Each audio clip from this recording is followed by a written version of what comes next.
Hello and welcome to the program. Now, I don't know about you, but one of my favorite movies of all time would have to be The Godfather, Part 2. I particularly love that scene where Frank Pentangeli blows up the FBI's case against the Corleone family. Remember this? We have a sworn affidavit. We have it. Your sworn affidavit that you murdered on the orders of Michael Corleone. Do you deny this confession? And do you realize what will happen as a result of your denial? Look, the FBI guys, they promised me a deal. So I made up a lot of stuff about Michael Corleone, because that's what they wanted. But it was all lies. Everything. And I kept saying, Michael Corleone did this, and Michael Corleone did that. So I said, yeah, sure, why not?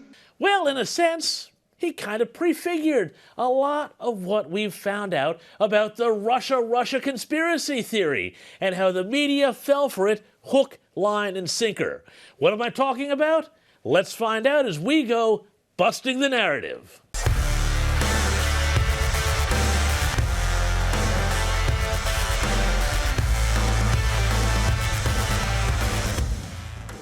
I don't need to tell you that from almost the moment Donald Trump came down that golden escalator, he was accused of, bizarrely, colluding with the Russians, or at least being a plant of Vladimir Putin. Now, the explanation for this is kind of understandable if you think about it. Remember, the left was unable to understand anything about the appeal of the man to ordinary voters, the sort of people who are living in what's known as flyover America, who Obama dismissed as bitter clingers and Hillary called a basket of deplorables. And so, well, they had to figure out some sort of explanation, first for his popularity and then for his victory. Remember this? The evidence is pretty clear that there was collusion between the Trump campaign and the Russians. And you think there's evidence pretty clear? The evidence is there. Well, I hope that this will lay to rest the argument that we hear in these corridors that there isn't any evidence of collusion, because there certainly is clear evidence that there was an attempt at collusion. I think he's crazy. I think he's guilty? Yes. What's he guilty of? I think he's guilty because he knows. What did he do? Well, he's the one who can answer that. I think. No, what is he? You said he's guilty. What's he guilty of? Well, I think he feels that there is something that's going to come out about Russia. Remember, there's money laundering. He knows what the Trump organization has been doing. Go ahead. On a certain level, this is worse than Watergate, because the Saturday Night Massacre, he kept firing Senate-confirmed people until he found Bork, who was a Senate-confirmed person. And even Joe Biden himself became the thing that the left claims to hate the most: an election denier. He's an illegitimate president in my mind. That's it. I think all the talk about impeachment and what the Democrats should do, that's fine. It's theoretical at this point. Let them investigate. Let them subpoena. Let them go to the Supreme Court. He's illegitimate. And my biggest fear is that he's going to do it again with the help of Vlad, his best pal, and we're going to be stuck for 6 more years with this guy. And that is terrifying. It's terrifying. Would you be my vice presidential candidate? Folks, look, I absolutely agree. And one of the things we have to do here.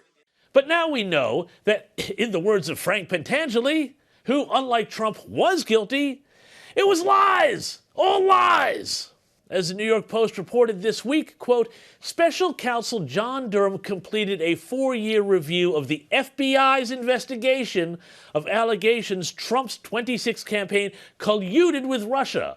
Durham found the FBI's probe was seriously flawed and had no basis in evidence, according to the 306-page report released Monday. The special prosecutor found that FBI officials discounted or willfully ignored material information that did not support the narrative of a collusive relationship between Trump and Russia.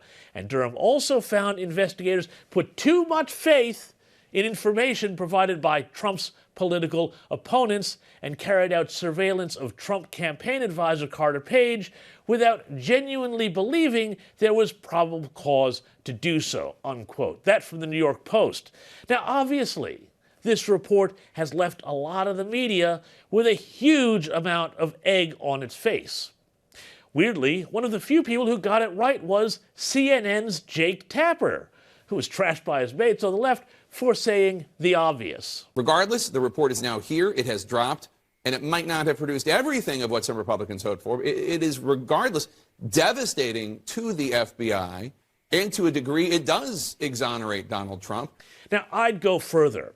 To me, Durham's report forensically documents the way in which FBI agents did everything they could to protect the Clinton campaign and the charitable Clinton Foundation, while unfairly and improperly, and probably illegally too, targeting the Trump campaign on the basis of unsupported rumor. To anyone not entirely emotionally invested in seeing Trump disgraced and Hillary Clinton made America's first female president, the idea was insane. It was like the old anti-Catholic canard that JFK had a special hotline to the Vatican to take orders from the Pope. And now we have conclusive proof that the whole thing was indeed made up, advanced by armed bureaucrats at the FBI and other so-called alphabet agencies who, along with an all-too credulous and biased media, decided it was up to them to protect America from Donald Trump.